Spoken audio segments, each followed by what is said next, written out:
విశాఖ పశ్చిమ ఎమ్మెల్యే గణబాబు తన నియోజకవర్గ పరిధిలో ఇంటింటికి వెళ్లి లబ్దిదారుల సమస్యలు తెలుసుకుంటూ పెన్షన్లు అందజేశారు. 62వ వార్డులోని మత్స్యకారులకు Ambedkar colony, Prakash Nagar, TDP colony, Gudivada colony ప్రాంతాల్లో స్థానికంగా ఉంటున్న వారిని పలకరిస్తూ జీవన విధానం తెలుసుకున్నారు. ఆ వీధిలో ఉండే వాళ్ళందరూ కూడా జాలార్ వీధి ఉంది కదా, ఏం చేస్తుండేవారు?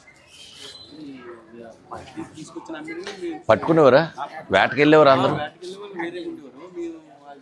తీసుకున్నాక ఇక్కడ ఇన్లాండ్ ఫిషర్మెన్ కింద లోకల్గా అమ్మడం, ఆ వ్యాపారం చేస్తున్నారు ఇప్పుడు ఎవరైనా? మన వీధిలో ఎవరు చేయట్లేదు కదా, ఎవరు చేయట్లేదు.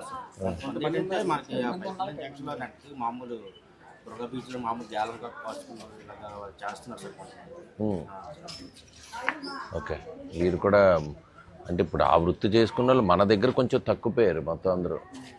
మరి ఇప్పుడు చేసేదంతా ఆటోలు, మిగిలిన రాడ్ బెండింగ్ ఉన్నారా? ఎక్కువ మంది దానిలోకి వెళ్ళిపోయారు. ఎందుకు రాడ్ బెండింగ్ వెళ్ళారంటే మామూలుగానే జాలర్లు స్ట్రాంగ్గా ఉంటారు, మంచి స్విమ్మింగ్ అది.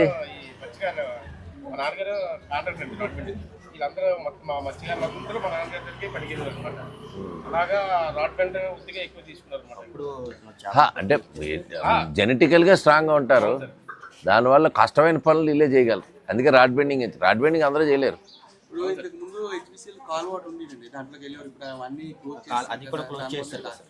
ఏం చేశారు? కాళ్ళు ఏం చేసేవారు? అక్కడ కూడా ఉండేదా? అక్కడ ఉంటావా? అందులో ఆ గడ్డలోనే ఆ చెరువులో పట్టించేవారు. ఆ వాటర్ లో వచ్చేదా?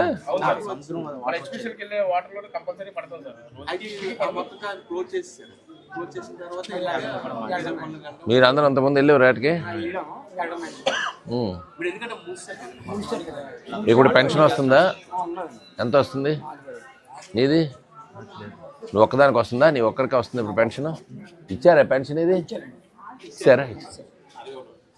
ఓకే, చూద్దాం.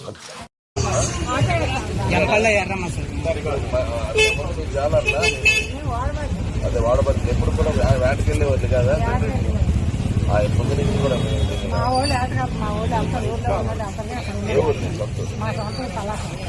పలాసలు వెళ్ళేవాళ్ళ. ఇక్కడికి వలస వచ్చిన కానీ ఇక్కడ ఆవిడ అన్నం మనిషి సార్, పూలపల్లికి వెళ్ళడం సార్, అందరూ యాత్రకి వెళ్ళడం మనిషి. అక్కడ పలాస ఊళ్ళు ఇక్కడ ఉన్న వాళ్ళందరూ లేకపోతే మ్యాక్సిమం పలాస శ్రీకాకుళం వాళ్ళు సార్. పలాస నుంచి ఇక్కడ వలస వచ్చింది. ఓకే, నెక్స్ట్ కూడా ఇప్పుడు ఆటోలు వేసుకుంటాం. వీళ్ళు పెన్షన్ ఉందా? 400 రూపాయలు పెన్షన్ మన ఎమ్మెల్యే గారు మన ఎమ్మెల్యే ఇదా? 400 రూపాయలు పెన్షన్ మన ఎమ్మెల్యే గారు చేతుల్లో 2 లక్షల వరకు 400 ఇల్లు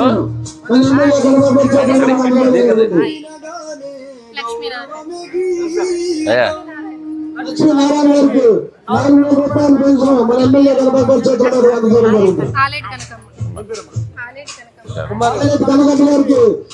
లక్షల